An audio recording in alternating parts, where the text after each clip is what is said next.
மனிதர்கள் ஆராய்ச்சியாளர்கள். என்ன ஆராய்ச்சி? அவங்களுக்கு ஒரு பொறுப்பு இருக்குது. என்னென்னா, மனிதர்களாக எப்படி வாழ்வது? ஏன்னா அவங்களுக்கு தெரியாது. குரங்கு விலங்குகளாக முதல்ல இருந்தது. இப்போது நம்ம குரங்கு தான். முதல்ல அது விலங்குகளாக இருந்தது. அப்புறம் மனம் என்கிற நோய் ஏற்பட்டுச்சு. இப்போ மனிதர்களாக மாறி இருக்கிறது. மனம் என்கிற நோய் மரண பயத்தால் ஏற்பட்டுச்சு. காடுகளில் வாழும்போது எவ்வளோ அச்சுறுத்தல் இருக்குது. சிங்கம், புலி, கரடி எல்லாம் அவைகளின் உணவுக்காக நம்மளை வேட்டையாடி கதற கொடூரமாக கொன்று நம்மை சாப்பிடும். அப்போ அந்த மாதிரியான அச்சுறுத்தல் தான் நமக்கு மரண பயத்தை ஏற்படுத்தியது காடுகளில் வாழும் பொழுது. அப்போது அதுதான் நமக்கு மனம்ங்கிற நோய் வந்தது காரணம். மனம் என்பது ஒரு நோய். அந்த நோய் தான் நம்ம மனித உருவத்திற்கு நாம் மாறியதற்கு காரணம். அப்படி இருக்கும்போது இப்போ மனிதர்களாக நம்ம மாறுறோம்ல. அந்த விலங்கு அந்த குரங்குகள் விலங்குகளாக இருக்கும்போது உடம்போட தோற்றம்ங்கிறது முடியெல்லாம் இருக்கும், குனிந்து நடந்துகிட்டு இருக்கும், ஒரு குரங்கு தோற்றத்தில் இருக்கும். அப்போ இன்றைக்கி நம்ம மனித நிலைக்கு மாறி இருக்கோம். அப்போ மனிதராக எப்படி வாழ்கிறதுன்னு நமக்கு தெரியாது. மனிதராக வாழ்வதற்கு இந்த மொழியெல்லாம் மொழியை கண்டுபிடிக்கணும். நாம் என்ன உணவு சாப்பிட்ணும் அப்படிங்கிற, ஏற்கனவே நம்ம என்ன உணவு சாப்பிட்டோமோ, குரங்குகள் விலங்குகளாக இருக்கும்போது நம்ம என்ன உணவு சாப்பிட்டோமோ அதை தான் நம்ம இப்போ சாப்பிட்ணும். ஆனால் நம்ம அந்த விலங்கு நிலையவே நம்ம மறந்துட்டோம். நம்ம குரங்குகளாக நாம் குரங்குங்கிறதே மறந்துட்டோம். நம்ம குரங்குங்கிறதே யாரோ ஒருத்தர் கண்டுபிடிச்சி தான் நம்ம சொல்கிற அளவுக்கு நம்ம யாருங்கிறதே நம்ம மறந்துட்டோம். ஒரு சிங்கத்துக்கு தான் யாருங்கிறதே தெரியாதுன்னா அப்போ நாம் என்ன உணவு சாப்பிடணுன்னு அந்த சிங்கத்துக்கு குழப்பமாயிடும்.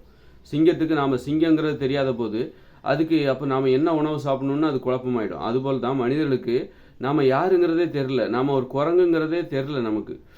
அதனால தான் பார்த்திங்கன்னா என்ன உணவு சாப்பிடணும், எப்படி வாழணும். ஏன்னா ஏற்கனவே விலங்குகளாக இருக்கும்போது குழப்பம் இல்லை. அந்த இதே குரங்குகளாகிய நாம் முதல்ல விலங்குகளாக இருந்தோம். மனம் என்னும் நோய் ஏற்படுவதற்கு முன்பு காடுகளில் வாழ்ந்த பொழுது. அப்போ நமக்கு குழப்பம் இல்லை. நாம் யாருங்கிறதுல நமக்கு குழப்பம் இல்லை, நம்ம என்ன உணவு சாப்பிடணுங்கிறதுல நமக்கு குழப்பம் இல்லை. அதுக்கப்புறம் பார்த்தீங்கன்னா, எப்போ மனம் என்கிற நோய் மரண பயத்தால் காடுகளில் வாழ்கிற அந்த உணவு சங்கிலியின் காரணமாக மரண பயம் நமக்கு ஏற்பட்டது. அதனால் மனம் என்கிற நோய் ஏற்பட்டு எப்போ மனிதராக மாற தொடங்கினோமோ அதன் பிறகு தான் மனிதராக எப்படி வாழ்வது என்பதில் நமக்கு குழப்பம். நாம் யாருங்கிறதே நம்ம தெரியாமல் போயிடுச்சு. நாம் யார், மற்ற உயிரினங்களோட நம்ம வித்தியாசமாக இருக்கோம். மனம் என்கிற நோய் காரணமாக நம்ம அந்த மாதிரி சத்தம்லாம் போடுறோம், பேசலாம் ஆரம்பிக்கிறோம், ஏதோ வித்தியாசமான ஒலி. அப்புறம் நம்ம செயல்பாடே வித்தியாசமாக இருக்குது. நம்ம உடம்புல ஒரு மாற்றம் ஏற்படுது. குரங்குகள் குனிந்த நிலையில் நிமிர்ந்த நிலைக்கு மாறுது, உடம்புல ரோமெல்லாம் குறையுது. இப்படி மனித தோற்றத்துக்கு மாறும்போது மனிதர்களாகிய நாம் யார் அப்படிங்கிறதே மனிதர்களுக்கு குழப்பமாயிடுச்சு. நம்ம யாருன்னு தெரிஞ்சாதானே அப்போ நம்ம என்ன உணவு சாப்பிட்ணும் அப்படிங்கிறது யோசிக்க வரும். அதனால் மனிதர்கள் அதனால தான் நம்ம யார், அப்போ இந்த உலகம் என்ன, நாம் யாருங்கிறதே தெரியாத போது இந்த உலகம் என்ன, இந்த சூரியன்னா என்ன, பூமின்னா என்ன, பூமி அப்போ நம்ம இது ஆகாயத்தில் இதெல்லாம் இருக்கா, என்ன இருக்குது. அப்போ இயற்கையை பற்றின சந்தேகம், மனிதர்களுக்கு தன்னை பற்றின சந்தேகம், எல்லா சந்தேகமும் இருக்குது. நாம் என்ன உணவு சாப்பிடணும், என்ன உணவு சாப்பிடணும், இந்த ஒருத்தருக்கு ஒருத்தர் உண்மையாகவே இருக்கணுமா, இப்படி உறவுகளுக்கு நம்ம உண்மையாக இருக்கணுமா, சண்டை போடணுமா கூடாதா, பாசமாக இருக்கிறது எது முக்கியம், இப்படி மனிதர்களுக்கு எப்படி வாழ்வது இப்படிங்கிறதுல ஒரு பெரிய சந்தேகம். அப்போ அதை தான் ஆராய்ச்சி பண்ண வேண்டிய கடமை ஒவ்வொருத்தருக்குமே இருக்குது. நாம் என்ன உணவு சாப்பிடணுங்கிற பொறுப்பு நம்ம எல்லாத்துக்குமே இருக்குது. ஆனால் நாம் என்ன பண்ணுறோம், ஒரு ஆராய்ச்சி தான் பண்ண வந்திருக்கிறோம். அதை சாப்பிட்டு பார்க்குறாங்க, இதை சாப்பிட்டு பார்க்குறாங்க, பல்லியை கூட சாப்பிட்டு பார்க்குறாங்க. சைனாக்காரங்க என்ன பண்ணுறாங்க, அவங்க ஆராய்ச்சி பண்ணுறாங்க, பல்லியை கூட சாப்பிட்டு பார்க்குறாங்க. அந்த அளவுக்கு துணிச்சலாக ஆராய்ச்சி பண்ணுறாங்க. இதுதான் மனித உணவு, நாங்கள் இதை சாப்பிட்றோம், இதை நீங்கள் பின்பற்றுங்க, இதில் இவ்வளோ சத்து இருக்குது அப்படி இப்படின்னு சொல்லி ஏதோ அதெல்லாம் எல்லாமே ஆராய்ச்சி. மனிதர்களின் உணவு எது என்பதை கண்டுபிடிப்பதற்கான ஒரு ஆராய்ச்சி. அதுபோல் சிலர் பார்த்தீங்கன்னா மாமிசம் சாப்பிடக்கூடாது, அது மனித உணவு அல்ல, மனிதர்கள் உண்ணக்கூடிய உணவு அல்ல. ஏன்னா எதுக்காக இந்த ஆராய்ச்சினா, நம்ம நாளைக்கு மனிதர்களாக வாழ போகிறோம். 2040 அப்புறம் மனிதர்களாக வாழ்வதற்கு, தெளிவாக குழப்பம் இல்லாமல் வாழ்வதற்கு, ஒரு கட்டுப்பாட்டோடு வாழ்வதற்கு நாம் என்ன உணவு சாப்பிடணுங்கிறத நம்ம கண்டுபிடிக்கணும். ஏன்னா நீ தப்பான உணவு சாப்பிட்டனாக்கா உனக்கு நோய்கள் வரும். நீ தப்பான உணவு சாப்பிட்டா என்ன பிரச்சனை, சாப்பிட்டு போகலாமேன்னா ஏதாவது நோய்கள் வருதுல்ல. அப்போ நோய்கள்லேருந்து நம்ம விடுபடணும், நோயோடு நம்மளால் வாழ முடியாது. அதுக்காக சரியான உணவை கண்டுபிடிக்க வேண்டிய அவசியம் இருக்குது. இப்போ பெட்ரோல் வண்டியில் பெட்ரோல் தான் போட முடியும், தண்ணி ஊற்றினா அது ஓடாது. அதுபோல் டீசல் போட்டாலும் அந்த வண்டி இன்ஜின் சீஸ் ஆகிடும். அதுபோல் இப்போ டீசல் வண்டியில் டீசல் தான் போடணும், கேஸில் ஓடுற வண்டியில் கேஸ் தான் பயன்படுத்தி விடும். அதுபோல் தான் ஒவ்வொரு உடம்பு, இப்போ சிங்கமாக அது ஒரு உடம்பு, அது ஒரு வாகனம்னு வச்சுக்கோங்க. அந்த வண்டியில் மாமிசம் தான் எரிபொருள். சிங்கங்கிற அந்த வாகனத்தில் மாமிசம் தான் எரிபொருள். அதுபோல் ஒரு மாடுங்கிற வாகனம்னு வச்சுக்கோங்க, அது ஒரு வண்டின்னு வச்சுக்கோங்க. அந்த வண்டியில் அதுக்கு எரிபொருள் புல்லு தான். அதுபோல் நம்ம மனித உடல் இதுக்கு எந்த எரிபொருள் போடணும் அப்படிங்கிற ஒரு குழப்பம். அப்போ இந்த மனிதர்கள் இன்னைக்கு பல்வேறு உணவுகள் வந்து என்ன பண்ணுறாங்க, பரிசோதனை தான் பண்ணுறாங்க, ஆராய்ச்சி தான் பண்ணுறாங்க. எது மனிதர்களின் உணவாக இருக்கும், அப்போ எது ஆரோக்கியத்தை தருகிறதோ அதுதான் மனிதர்களின் உணவு. அப்போ எது ஆரோக்கியத்தை தருகிறது, எது நோயை தரவில்லையோ அதுதான் மனிதர்கள் சாப்பிட வேண்டிய உணவு. அப்போ அதற்கான ஆராய்ச்சியில் தான் மனிதர்கள் ஈடுபட்டு இருக்காங்க. மனிதர்களின் உணவு எதுவாக இருக்கும் அப்படிங்கிற உண்மையை கண்டுபிடிப்பதற்கான ஆராய்ச்சியில் தான் மனிதர்கள் ஈடுபட்டு இருக்காங்க. அப்படி இருக்கும்போது ஆராய்ச்சி பண்ண வேண்டிய வந்த இடத்துல கடைசியில் என்ன ஆகிட்டாங்க, உணவுக்கு அடிமையாயிட்டாங்க. இந்த உப்பு போட்டு சமைச்சு சாப்பிட்டா சுவையாக இருக்குது, சூப்பராக இருக்குது, எனர்ஜியெல்லாம் ரொம்ப ஆற்றல் அளவுக்கு அதிகமாக வருது அப்படின்னு பரிசோதனை முறைப்படி தான் இப்போ இந்த உப்பெல்லாம் போட்டு சமைச்சு சாப்பிட்டுட்டு இருக்காங்க. இப்படி ஆராய்ச்சி பண்ண வேண்டிய ஆராய்ச்சி பண்ணுறதுக்காகவே வந்த இடத்துல மனிதர்கள் அந்த உணவுகளுக்கு அடிமையாயிட்டாங்க. இதுவும் ஒரு பரிசோதனை தான். அடடா, இந்த உணவு நம்மை அடிமைப்படுத்துகிறது, இது அளவுக்கு அதிகமான வலிமையும் தருகிறது, அளவுக்கு அதிகமான வலிமையை தந்த உடனே பிறரை அடிக்கணும், அடிமைப்படுத்தணுங்கிற எண்ணம் வருது. பிறரை அடிமைப்படுத்தி நாம் சொல்கிற மாதிரி கேட்க வச்சிட்டாக்கா அதன் மூலம் நம்ம ஆடம்பரமாக வாழ்ந்துடலாம் அப்படிங்கிற எண்ணத்தை எல்லாம் இந்த உணவு ஏற்படுத்துது. அப்படிங்கிறத மனிதர்கள் வந்து பரிசோதனை பண்ணி பார்க்குறாங்க. ஒரு தலைமுறை இல்லை, பல தலைமுறையாக பரிசோதனை நடக்குது. ஆயிரக்கணக்கான வருஷங்களாக இந்த உப்பு கலந்த உணவை சமைச்சு சாப்பிடும்போது என்ன ஆகுது அப்படின்னா, மனிதர்கள் வந்து இது வந்து பயங்கரமான வலிமை தருகிறது, பேராசைகளை தூண்டுகிறது, பலரை அடிமைப்படுத்துவதற்கு ஏற்ற அளவுக்கு அதிகமான வலிமையை தருகிறது, கடைசியில் அப்புறம் நோயையும் தருது. இதுதான் பரிசோதனை முடிவு. இந்த உணவுகளை சாப்பிட்டால், உப்பு கலந்து உணவுகளை சாப்பிட்டால் என்னாகும், கடைசியில் நோய் தான் வரும் அப்படிங்கிற ஒரு உண்மை தான் ஒரு பரிசோதனை முறைப்படி நமக்கு கிடைச்சிட ஒரு தீர்வாக இருக்கிறது. அப்படின்னா இந்த உணவை சாப்பிடக்கூடாது அப்படின்னு, ஒரு உணவை சாப்பிடலாமா கூடாதா என்பதற்கு கிட்டத்தட்ட ஒரு 3000 வருஷங்களாகவே இந்த உப்பு கலந்து உணவை சமைச்சு சாப்பிட்ருக்காங்க.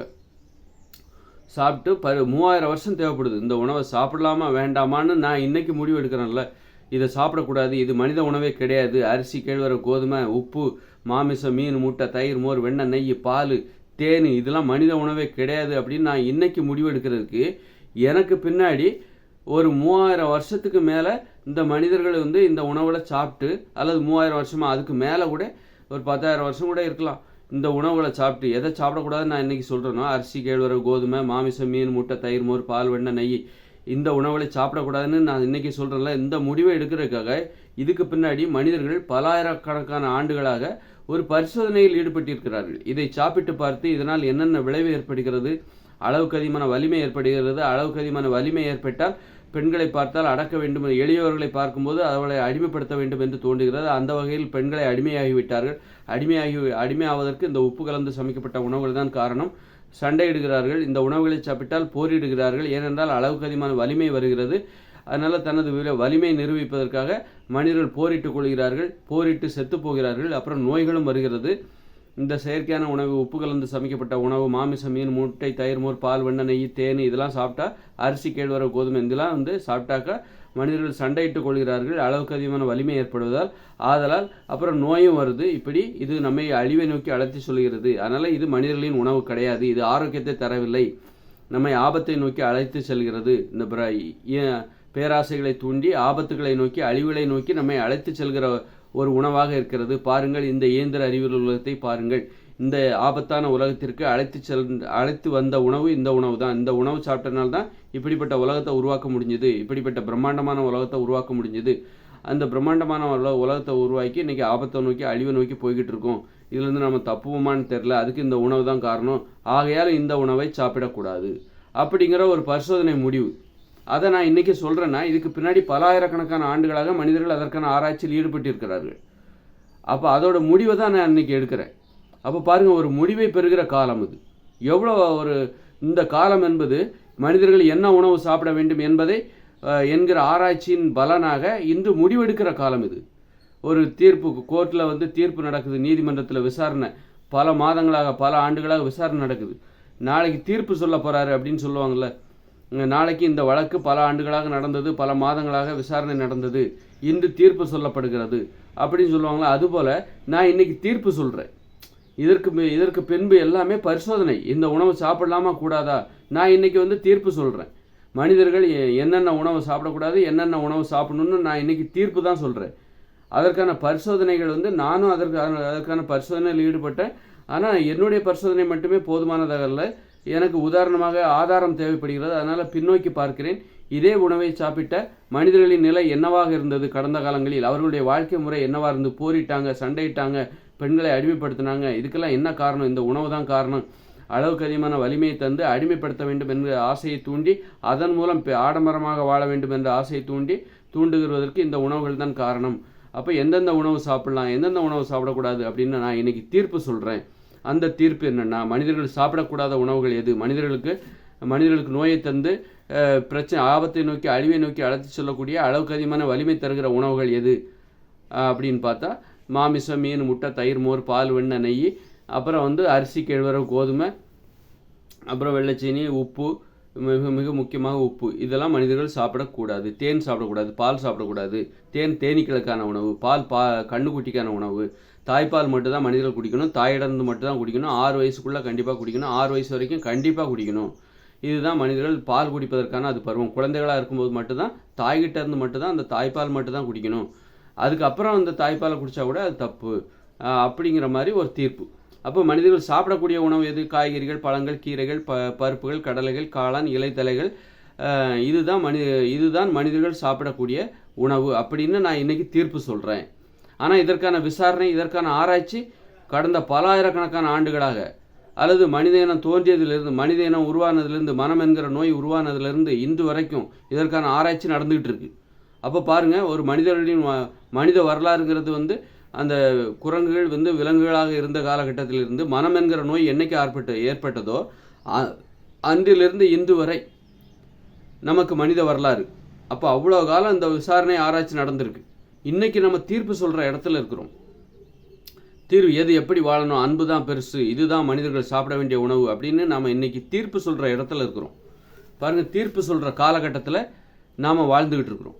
இதுதான் மனித வாழ்க்கை, இப்படித்தான் மனிதர்கள் வாழ வேண்டும் அப்படின்னு சொல்லி தீர்ப்பு சொல்லுகிற காலகட்டத்தில் நாம் இருக்கிறோம். தீர்ப்பு சொல்கிற அந்த நபராக நான் இருக்கிறேன். தீர்ப்பு சொல்கிற நபராக மனித நிலையில் முழுமையடைந்த அந்த முதல் மனிதனாக நான் இருக்கிறேன். நான் யார் அப்படின்னா, மனம் என்கிற நோய் கட்டுப்பாட்டிற்குள், அதாவது மனம் என்பது ஒரு நோய்.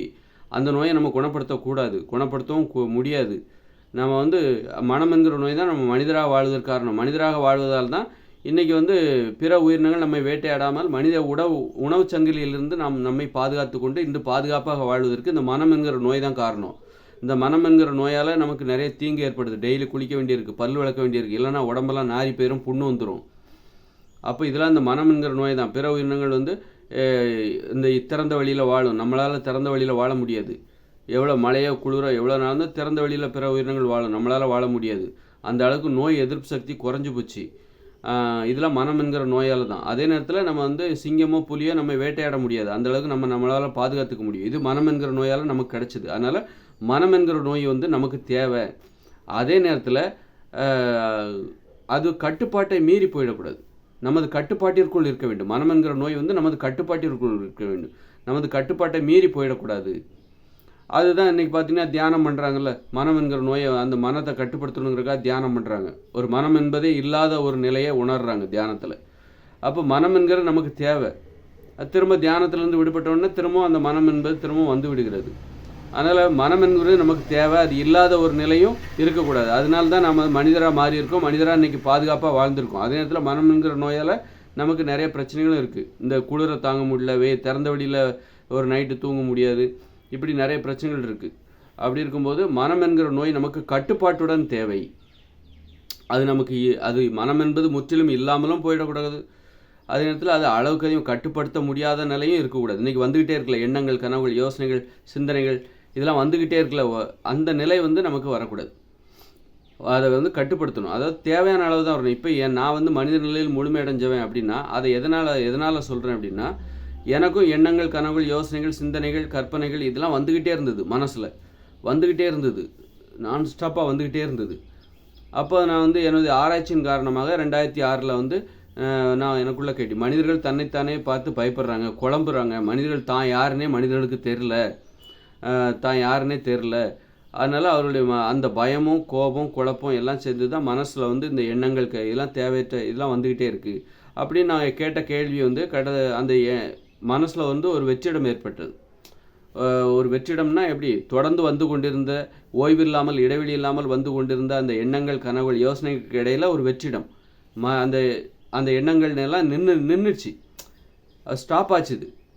எப்படின்னா இப்போ வந்து தியானம் பண்ணும்போது உங்களுக்கு சுத்தமாக வர்றதில்ல, அதுபோல் நான் வந்து ஒரு நடைப்பயிற்சி கிண்டியில், அப்போ நான் சென்னையில் இருந்தேன், வேளச்சேரிலேருந்து கிண்டி நோக்கி அப்போ வந்து நடந்து வந்துட்டு இருந்தப்போ எனக்கு இந்த மாதிரி ஒரு கேள்வி, எனக்குள்ளே ஒரு கேள்வி, ஒரு ஆராய்ச்சி. அந்த கேள்வியே பார்த்தீங்கன்னா தொடர்ந்து வந்து கொண்டிருந்த மனதில் எண்ணங்கள் கனவுகள் வந்து கொண்டிருந்தது. அதில் வந்து ஒரு இடைவெளி ஏற்பட்டுச்சு, ஒரு வெற்றிடம் ஏற்பட்டுச்சு. அப்போ தான் தெரிஞ்சுக்கிட்டேன், ஓஹோ அப்போ நான் யாருங்கிறதே தெரிஞ்சுக்கிட்டேன். இப்போ தான் மனிதர்கள் முழுமையடைகிறாங்க. முழுமையடைகிற காலகட்டத்தில் நாம் இருக்கிறோம். எப்படி மனம் என்கிற நோய் ஏற்பட்டனால மனிதராக மாறத் தொடங்கி இன்று மனிதராக வாழ்வதற்குரிய தகுதியில் முழுமையடைகிறார்கள். இனிமேல் நீங்கள் மனிதராக வாழலாம், இனிமேல் உங்களுக்கு குழப்பம் இல்லை, இனிமேல் வர காலங்களில் மனிதர்கள் குழப்பம் இல்லாமல் வாழ்வார்கள் மனிதராக. அந்த காலகட்டத்தில் தான் நம்ம வாழ்ந்துட்டுருக்கோம். ஏன்னா மனம் என்கிற நோய் நமக்கு இப்போ தான் மனம் என்கிற நோயை பற்றி நமக்கு தெரிஞ்சு போச்சு. மனம் என்பது ஒரு நோய்ங்கிறதே நம்ம இப்போ தான் கண்டுபிடிக்கிறோம். இது கண்டுபிடிச்சி இன்றைக்கி வந்து இப்போ என்னுடைய மனசு எப்படின்னா, அப்பப்போ தான் எண்ணங்கள் வரும். ஒரு எண்ணம் வரும், ஒரு இடைவெளி இருக்குது, வெற்றிடமாக இருக்குது, எதுவுமே வராது. அப்புறமா ஒரு யோசனை வரும், அப்புறமா ஒரு வெற்றிடம் வரும், அப்புறமா ஒரு கனவுகள் வரும், அப்புறமா ஒரு வெற்றிடம்னு. இப்படி பார்த்தீங்கன்னா 24 மணி நேரத்தில் எனக்கு ஒரு நாளைக்கு ஒரு 1.5 மணி நேரம் 2 மணி நேரம் தான் இந்த எண்ணங்கள் யோசனையே வரும். 1.5 மணி நேரம் 1 மணி நேரம் தான் அந்த மாதிரி தான் எண்ணங்களும் யோசனைகளுமே வரும். கற்பனைகள், இந்த மாதிரி சிந்தனைகள், மற்றதெல்லாம் மனசு வெற்றிடமாக இருக்கும். எப்படி பிற உயிரினங்களுக்கு மனம் என்பது இல்லையோ அதுபோல் தான் ஒரு ஆடு மாட்டுக்கெல்லாம் மனம்ங்கிறது கிடையாதுல்ல.